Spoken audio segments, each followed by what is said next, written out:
அண்மை செய்தி. திருவண்ணாமலை மாவட்டம் ஆரணி அருகே தனியார் பள்ளி பேருந்துகள் மோதி விபத்துக்குள்ளாகி இருக்கிறது. அண்மை செய்தியாக பார்க்கிறோம். திருவண்ணாமலை மாவட்டம் ஆரணி அருகே தனியார் பள்ளி பேருந்துகள் மோதி விபத்துக்குள்ளாகி இருக்கிறது. பேருந்தில் பயணித்த 10 மாணவர்கள் காயமடைந்திருப்பதாக தற்போது தகவல் வெளியாகி இருக்கிறது. ஒரே பள்ளியின் 2 பேருந்துகளில் பயணித்த 10 மாணவ மாணவிகள் இந்த விபத்தில் காயமடைந்திருப்பதாக தகவல் வெளியாகி இருக்கிறது.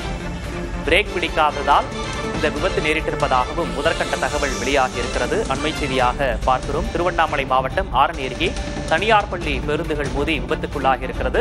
ஒரே பள்ளியின் 2 பேருந்துகளில் பயணித்த 10 மாணவ மாணவிகள் இதில் காயமடைந்திருக்கிறார்கள். அவர்கள் தற்போது மருத்துவமனையில் அனுமதிக்கப்பட்டிருக்கிறார்கள்.